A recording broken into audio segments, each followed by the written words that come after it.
దాంట్లో 294 సినిమాలు, దాంట్లో 94 సినిమాలు 300 రోజులు ఆడాయి. 185 సినిమాలు 175 రోజులు ఆడాయి. ఇంకా చెప్పుకుంటూ పోవాలంటే చాలా ఉంది. అటువంటి మన నాయకులు ఎన్టీ రామారావు గారు స్థాపించిన పార్టీలో ఈరోజు మనం అందరం ఉండాం. అయితే ఆస్ట్రేలియాలో ఆయనకి వజ్రోత్సవాలు జరుపుతున్నారు. నేను జూన్ 5వ తేదీ పోయే అవకాశం నాకు సిడ్నీ, మెల్బోర్న్ వీటిల్లో పాల్గొనే అదృష్టం నాకు కలిగింది. సోదరులారా, ఈరోజు శాంతియుత రాష్ట్ర నిర్మాణం గురించి సబ్జెక్ట్. ఒక్క మాటలో చెప్పాలంటే, మొన్న జూన్లో కూటమి ప్రభుత్వం ఏర్పడి చంద్రబాబు నాయుడు గారు ముఖ్యమంత్రిగా ప్రమాణ స్వీకారం చేసిన రోజే ఇక్కడ శాంతి నిర్మాణం మొదలైంది ఈ రాష్ట్రంలో అని చెప్పేసి నేను మనవి చేస్తున్నా. దుర్మార్గపు పరిపాలన నుంచి శాంతియుత వాతావరణం ఈరోజు వచ్చింది. గతంలో మనం చూసాం, ఒక ముఖ్యమంత్రి పదవి కోసం మత కలహాలు రేపిన రోజులు చూసాం, మత కల్లోలాలు చూసాం, ఘోరమైన పరిస్థితులు చూసాం.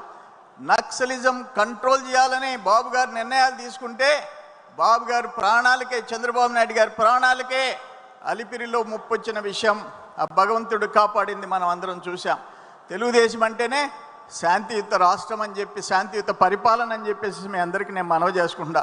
ఇంకా ఇప్పుడు మీరందరూ చూసి బీసీ జనార్దన్ రెడ్డి గారు అన్నీ చెప్పారు, మనం తీసుకున్న నిర్ణయాలన్నీ చెప్పారు, అన్నీ జరుగుతున్నాయి. కానీ గతంలో జరిగిన దుర్మార్గాలు అవి చెప్పేదానికి టైం లేదు, షార్ట్ టైం ఉంది. ఒక్కటి చెప్తా, ఆఖరికి అమరావతి కోసం తిరుమలకి పాదయాత్ర చేసిన మహిళలకి ఆ భోజనం చేసేదానికి సర్వేపల్లి నియోజకవర్గంలో పొదలకూరులో ఒక టెంట్ వేస్తే ఆ టెంట్ తీసేసి ఆ టాయిలెట్లకు సంబంధించిన వ్యాన్ కూడా పోలీసుల చేత పంపించేసినాడు ఒక పెద్ద మనిషి. ఆ రోజు సర్వేపల్లి ఎమ్మెల్యేగా మంత్రిగా ఉన్న కాకాని. ఈరోజు ఎక్కడున్నాడు? జైల్లో ఉన్నాడు. అటువంటి పాపాలు చేసిన వ్యక్తులు ఈరోజు అక్కడ ఉన్నారు. నేను ఒక్క మాట చెప్పా, ఆ వల్లభనేని వంశీ, కాకాని గోవర్ధన్ రెడ్డి కుటుంబాల గురించి మాట్లాడినప్పుడు ఆ జగన్మోహన్ రెడ్డి గారి పార్టీలోంచి సస్పెండ్ చేసి ఉంటే, అటువంటి వ్యక్తులు ఇద్దరిని సస్పెండ్ చేసి ఉంటే కనీసం ఇంకొక 4-5 సీట్లు నీకు వచ్చిండేమో అని చెప్పా. అయితే ఆయన జగన్మోహన్ రెడ్డి మాత్రం మొన్న వల్లభనేని వంశీ జైలుకి పోసి వచ్చి ఆయన అందంగా ఉంటాడు, చాలా అందంగా ఉంటాడని చెప్పేసి వచ్చాడు. మళ్ళీ సర్వేపల్లి ఎమ్మెల్యేని కూడా ఆయన అందం చూడడానికి నెల్లూరుకు వస్తాడేమో, చూడాల్సిన అవసరం ఉంది. సోదరులారా, నేను ఒక్క మాట మీకు తెలియజేస్తున్నా, జగన్మోహన్ రెడ్డికి ఈ రాష్ట్రం బాగుండటం ఇష్టంలే. ఆయన ఒక మాట చెప్పాడు మొన్న, దురదృష్టం, అమరావతి రాజధానికి 500 ఎకరాలు చాలదా అన్నాడు. ఆంధ్రప్రదేశ్కి 5 కోట్ల మందికి 5 ఎకరాలు చాలదా అన్నాడు. నేను ఒక్క మాట క్వశ్చన్ చేస్తుండా, ఆయనకి ఎల్హంకలో ఆయన భార్య 2 బిడ్డలు, తల్లి చెల్లి కూడా ఆయనతో లేరు. ఎల్హంకలో 29 ఎకరాలు, పులివెందల్లో 5 ఎకరాలు ఆయన ఇంటికి, ఇడుపులపాయలో 5 ఎకరాలు, లోటస్ పాండ్లో 1 ఎకరా, తాడేపల్లిలో 2 ఎకరాలు, నలుగురికి 42 ఎకరాలు. కానీ 5 కోట్ల మందికి 500 ఎకరాలు చాలంట. ఇంత అంటే రాష్ట్రం పతనం కావాలా, రాష్ట్రం నాశనం అయిపోవాలా, నేను నా కుటుంబం బాగుంటే చాలనే వ్యక్తి చేతిలో నుంచి రాష్ట్రం శాంతియుతంగా ఉండాలని చెప్పేసి ఈరోజు చంద్రబాబు నాయుడు గారి చేతిలోకి వచ్చింది. ఒక్క మాట మొన్న చెప్పాడు, ఈరోజు లోకేష్ బాబు గారు నేను స్టేట్మెంట్ ఇచ్చాడు. ఒక కంపెనీలు ఇక్కడికి వస్తుంటే నీకు ఇష్టపడటంలే, 99 పైసలు ఇడ్లీ వడ అన్నాడు.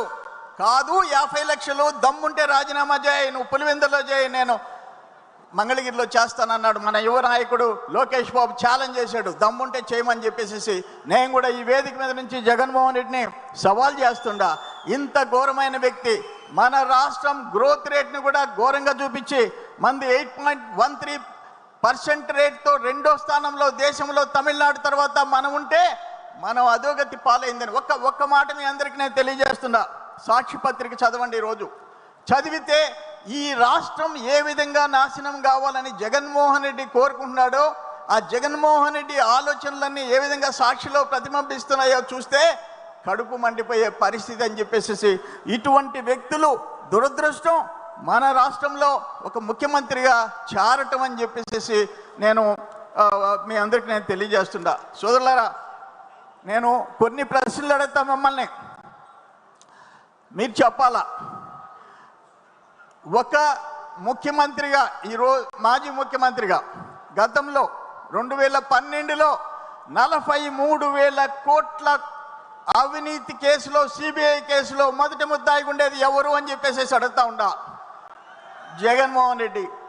అసెంబ్లీ ఎగ్గొట్టి తాడేపల్లిలో ముసుకేసుకుని కూర్చున్నది ఎవరు అని చెప్పేసి అడుగుతుండా. జైళ్లకు పోయి మగోళ్ళ అందాలు చూసిచ్చి వర్ణించే వాళ్ళు ఎవరు అని చెప్పేసి అడుగుతుండా. అమరావతి లాంటి రాజధానిని విధ్వంసం చేసింది ఎవరు? పోలవరాన్ని పడుకోబెట్టింది ఎవరు? చిన్నానని చంపిన కుట్రదారుడు ఎవరు? తల్లిని చెల్లిని తరివేసింది ఎవరు? మీ బిడ్డ అంటూ ప్రజల బుడ్డ ముంచింది ఎవరు? జగన్మోహన్ రెడ్డి. అటువంటి దుర్మార్గుడి చేతిలో నుంచి మళ్ళీ మన కూటమి ప్రభుత్వం చంద్రబాబు నాయుడు గారి చేతికి వచ్చింది. లోకేష్ బాబు గారు అండగా ఉన్నారు. మనం ముందుకు పోతున్నామని చెప్పేసి ఎవరు ఆపలేరని చెప్పేసి తెలియజేసుకుంటూ